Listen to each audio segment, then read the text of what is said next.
yourself. Where'd you grow up? Where'd you go to high school? What's your background? So I am not originally from Rockford. Born and raised the first part of my childhood in South Chicago, and then moved to Central Wisconsin, where I finished out elementary school in a small little town called Coloma, and it was Coloma Grade School. We were so small. We had shared classes, so like 5 and 6, 7 and 8. Then I graduated from Westfield High School in 1984, Westfield, Wisconsin. Go Pioneers! And then I wound up moving out to California for a bit. And moved here in the late 80s. So you grew up not far from the Wisconsin Dells. I grew up not far from the Wisconsin Dells, so it's less than an hour. Yeah. So are you I have to ask, are you conflicted as to whether you're a Bear fan or a Packer fan? I'm not conflicted at all. And what I are am you? either. Aw. A Cowboy fan, please. Actually, I am more a soccer fan than I am an American. Okay, all right, that's cool. Okay. That is cool. I like soccer. My kids all played soccer in high school and in college, and I did my share of running along the sidelines with the yellow, with the flag thing. Sideline judge is what I was. So. Those fun sideline markers. Yeah, get your own workout. Yeah. So Gorman and Company, for those who don't know what Gorman and Company is all about, this is not new. Gorman and Company's been around for a while. We actually that's where I was last night. We were celebrating our 40th anniversary. So started in 1984, the year I graduated high school. Okay. And how did you find yourself involved with them? What was your career arc to get there? Sure. So years back, I served as the CEO of the Rockford Housing Authority. But just prior to that role, I was hired at RHA to be the director of real estate development. And at that time, the Housing Authority had done no real estate development in 30 plus years. And we had, an aging portfolio that really wasn't in a place where folks should either A, live in it and have a healthy place to live, or B, contribute positively to the neighborhood. So I was brought in to redevelop that portfolio. We wound up doing a national RFP for a real estate developer, and Gorman happened to be one of multiple respondents. And after a lot of review, we went up to Wisconsin. We looked at their assets, and they had done amazing work to either build or redevelop former public housing or just straight affordable housing. And so we chose Gorman as our partner. And I worked with Gorman from 2010 to 2017 when I left the Housing Authority. I took 2 years off and went to an organization called the Alliance for Strong Families and Communities, which was headquartered in Washington, D.C. And I worked in the D.C. office and the Milwaukee office, where we had our second office, which was our operations center. And then was there for 2 years and came back into housing. I had to get back into housing because it runs through my blood. And I joined the Gorman team at that time in 2019. Okay. So you were 2019. That was prior or just when Embassy Suite Project? That was after they had already started. To a close. So actually, because of the work Gorman did here on a couple housing developments and the work they had done in Milwaukee and Kenosha on 2 hotels there. There are some communities Gorman chooses to make deeper investments in, and Rockford was one of them. And then Mayor Larry Morrissey asked, our interest, and this was a result really of a national search again by a group called the Friends of ZEOC. And so they did an RFP for a developer. Again, multiple respondents. We have this niche in historic adaptive reuse, and it wound up that Gorman was chosen for that. And we had built the Embassy Suites, or renovated, what was the former Amrock building, into the Embassy Suites, and it's just been an amazing project. So when I was at RHA, we actually did a call for artists on behalf of Gorman to see how we may engage local artists in the renovation of the building. And if you go into, you'll see Jeremy from Mainframe has the amazing wood, repurposed wood art installation behind the reception desk, which is actually a map of our downtown. If you go up on the roof, you'll see the fire pits are done by a local artist named Tim Hawley, and then there's some other local artists as well who've contributed their work, or we purchased their work for the hotel. So I was involved that way, but I came in 2019 at the tail end of the Embassy Suites project, which is really a 12-year project from start to finish. By the time we were done, we were opening just in time for the COVID shutdown. Yeah, right. So our grand opening was supposed to be April 1st, and on March 17th, they shut down hotels, and you couldn't stay in a hotel.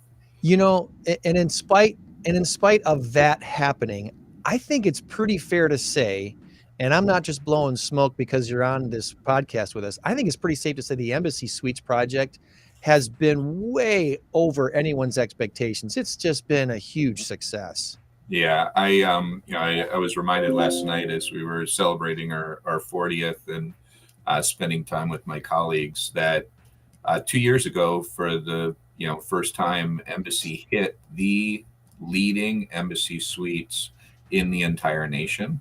Oh, wow. We've been in multiple award categories, and we've even been on the international list. So yes, it is an amazing place. I'm biased, of course, but you can't tell me somebody would go up and sit on that rooftop and look out over our city and believe that it's a much different place, and we are an incredible place to live. Go ahead, Greg. I'm sorry. Go ahead, Ron. Well, that's a great story. There were naysayers when the whole project first started. I was definitely not one of them. How many of those naysayers have come forward and said, wow, we were wrong. Great job. Because it is a great job. That building is unbelievable. It is incredible, and thank you. So I think that there have been several, but probably the most meaningful, and I want to give a shout out to her, because it takes really integrity to come forward and say what this individual said. So former Alderwoman Vanita Hervey, when she was up giving her 3-minute speech about advancing Barbara Coleman, she got up and said, I voted no. I was against. I didn't think it should happen, and I was wrong, and it is incredible. And that's the type of that shows integrity on an individual's part. And I've always had respect for her, even though we've often been on wrong sides of issues, or different sides of issues, I should say. But for somebody to get up in a public forum like that and admit it was incredible. But that's the type of belief that was out there at the time, right? It's not going to work. It's going to fail. Why would we do this? Why would we invest in our downtown? And, you look now at the map of additional investments that are triggered when somebody is, either A, crazy enough, which, Gary Gorman was, but also genius enough at the same time to believe in a vision that an old, vacant 13-story industrial building could become an award-winning hotel, and then put their money after it, right, and make it happen. It causes other people to say, well, geez, instead of, they're willing to do an $87.5 million investment, I'll invest $2 million in this property, or $12 million in that property. And the amount of West Side investment it has triggered has been incredible. Yeah. So and cool. To see that an old building like that become a hotel, and now the situation that we find ourselves in, not just in Rockford, but all across the country, with this lack of inventory, lack of housing. You hear anywhere from estimates of like 1.7 to 13 some million units short of current housing demand. It's pretty. I think the numbers support at least about a 4 to 5 million unit shortfall just in the last like 15 years. Yeah. Is renovating buildings like the old Barbara Coleman buildings into some sort of residential type spaces, is that going to make enough of a dent that people might get a little bit excited about it? I think yes, first of all, but it's also the Barbara Coleman project is going to be an amazing project. It is, however, the only vehicle, the historic tax credit in Rockford, that is making investments possible for housing.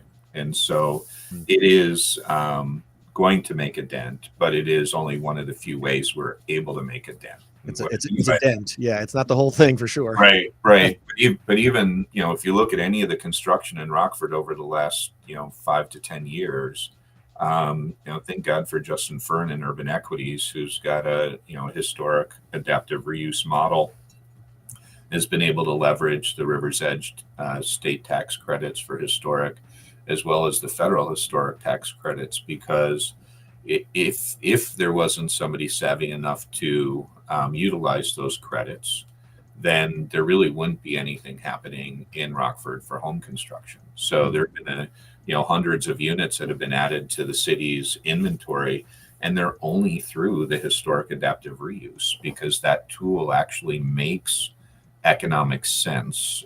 Without it, you're seeing no real new construction, although Justin did do the one building there just on South Main north of the embassy.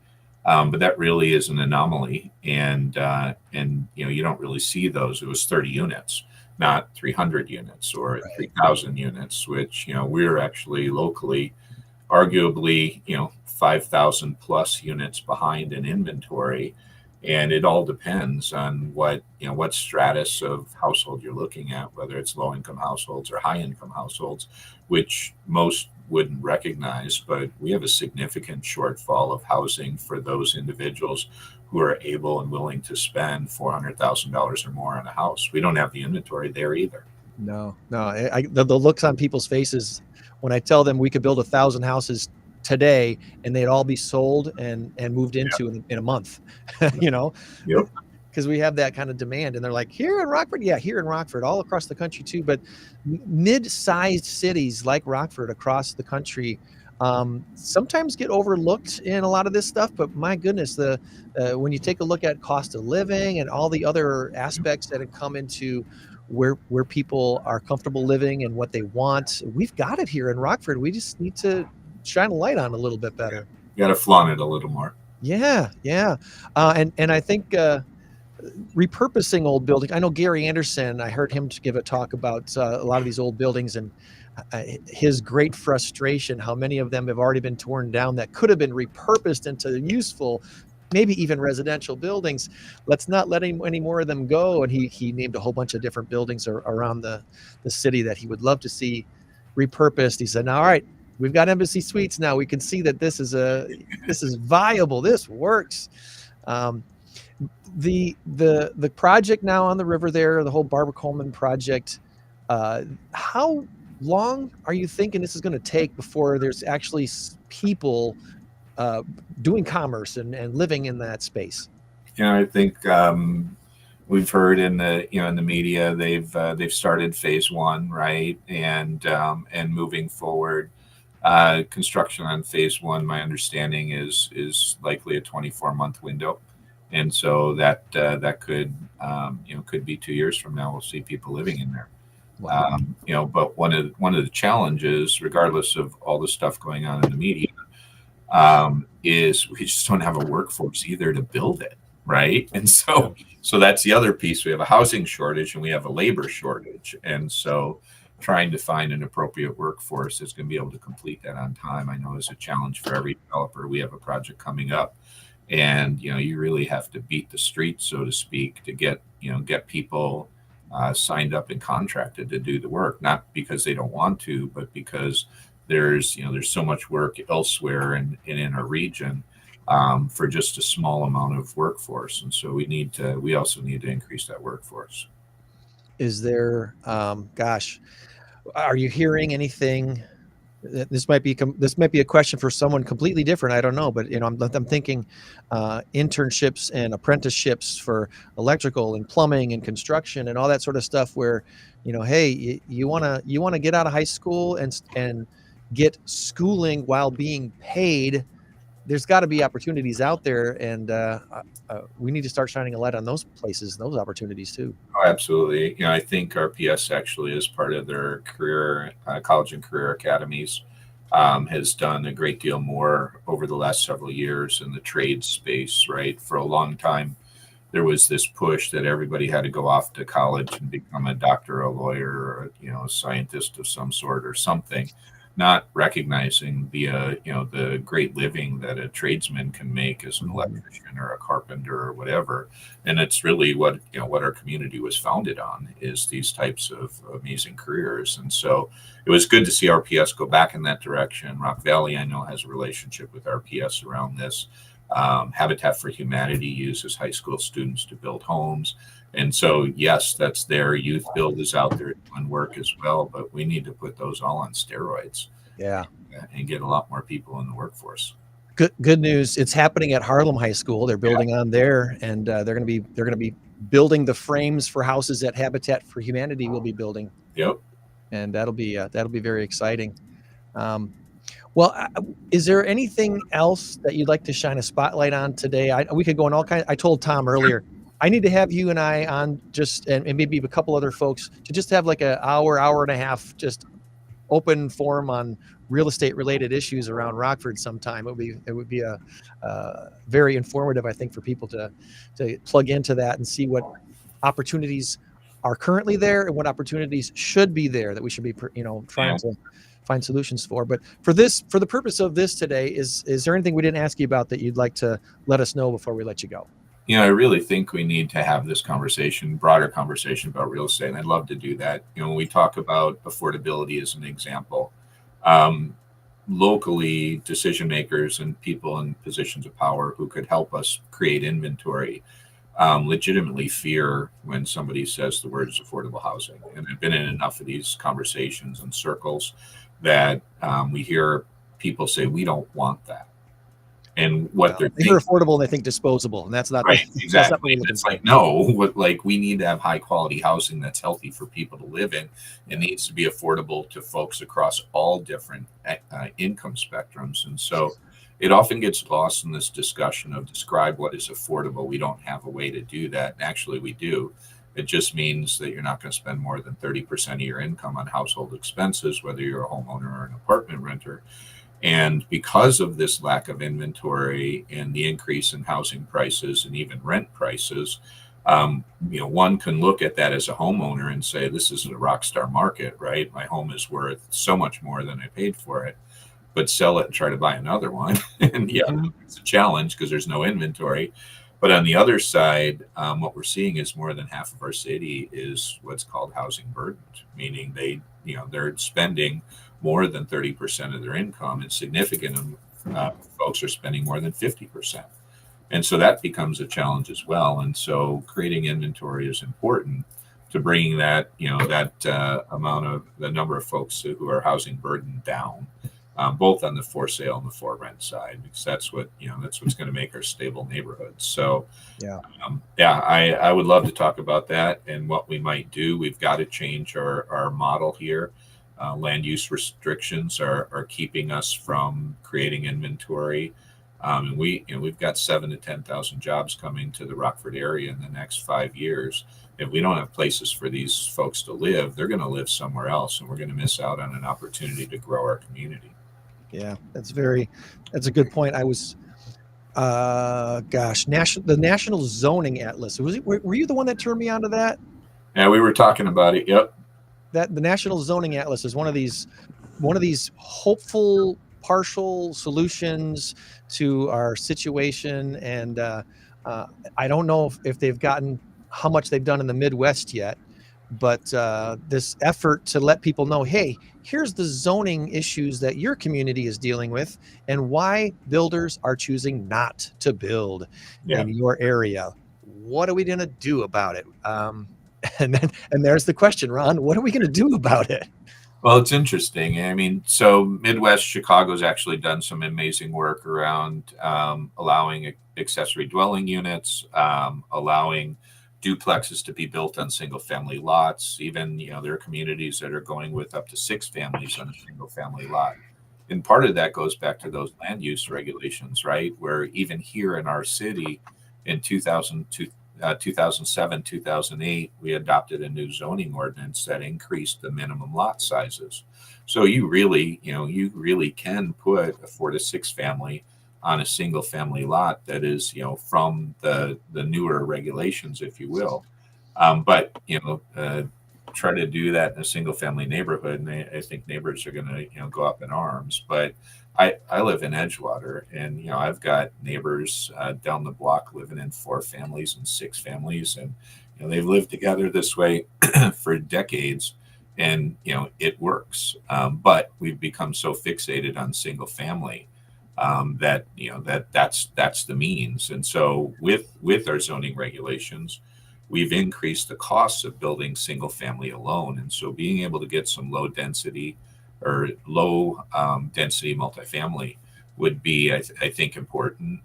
Changing our regulations to allow that, changing our regulations that take away those minimum lot sizes, which are really excessive, and allow us to get back to, again, Edgewater, all these historic neighborhoods west of the river and south of the city are built on small lots and small homes. Even on the east side, you look at the area around Edgebrook; those are small lots, small homes, and they were built that way for a reason, because there needed to be starter homes. Mm-hmm. So we don't really build starter homes anymore. We just build the big ones, right? And those aren't the inventory we need in bulk or in mass. Right. Yeah, the starter home new construction market is non-existent, if not like 1%, maybe. Right. It's crazy low. Well, in most cases, it's illegal to build them under our current zoning code. And something's got to change. I know. I think we have some advocates, at least in local government, that are seeing the need for that now and realizing that things have to be done. So, not to say who to vote for, but voting matters. It absolutely does. Ask people who are running for office what they think about the housing situation and the lack of inventory and zoning laws, because some people running for office might be thinking about it, but they might not be thinking about it. So bring it up. Let them know that it's on your mind. I know it's on mine. I don't know what the solution is, other than to maybe tweak some of these zoning laws. And who was it this week was telling me that, or you were telling me when we were chatting earlier this week, it used to be about $17,000 right up front for a builder requirements to build a new house. Now it's up to like $28,000 just on these required things that the builder can't get around. Yeah, when I was with William Charles years back, and the city was looking at updating its zoning ordinance, and at the time I understood why. Like, we were building a lot of really cheap and not attractive looking housing, and it wasn't what we needed to do, right? And so affordable, as you said, isn't disposable, and so there was concerns about that. So there's a big shift, though, that increased minimum lot sizes, that increased, the facade limitations for brick and windows and all these other things. And back at that time, we did an analysis and sent a memo off to the city, which I have on my Substack posts. But it showed the math that you're creating an extra expense of $17,000 per household, a single family house, just to accommodate these new land use regulations. And we did the math again here about 2 months ago. It's $28,000 in today's numbers, and I think that's why we are not seeing homes being built in Rockford. If you look at the permit trends, Habitat is our biggest developer in the city of Rockford. Do you have a link somewhere to your Substack that I can copy and paste? It's just substack.com and Ron Clewer, but I'm happy to send it to you, Greg. I actually was working on my article this morning for today. I get conflicted on what way do I want to go sometimes, because there's so many stories to write. Right. Actually, I'm focused. I'm going to stay focused on the connection between health and housing. And while I'll continue to beat the drum about the need for inventory and how do we improve our land use regulations, not doing that. When you look in the city of Rockford, in the last article I posted, which actually was just about 2.5 weeks ago, the connection between poor quality housing. So this is old housing that's becoming blighted and not really being renovated, and illness. So things like asthma and even mental health are tracked back to the quality of the house an individual lives in. And so, there are so many variables in a home that can either help you live a healthy life or unfortunately contribute to high medical costs and create more problems. And we were in a meeting, a group of us, last week, and this is an initiative that's going to be coming out here in the next several months. So I'll refrain from saying what it is yet, because it's another organization. I don't want to burst their bubble.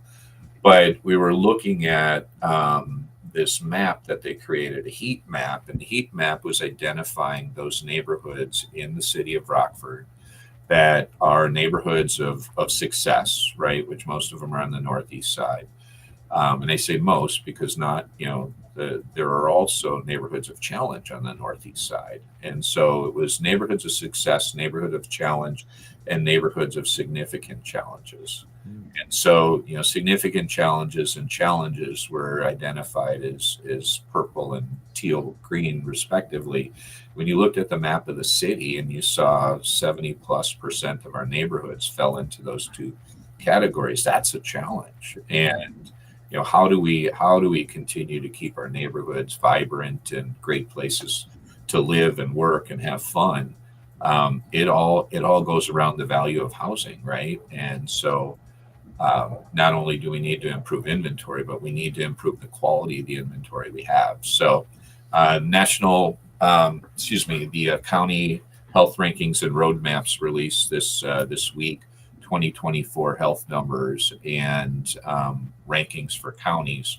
And when you look at Winnebago County, last year we were in the upper 90s for health outcomes out of 102 counties. And so, we would rather be towards the number one for health outcomes, but we're at the bottom. And when you look at the contributing factors, a lot of it is the quality of our housing in many of our neighborhoods. So that's what I'm going to write about this week, and the connection to the rankings.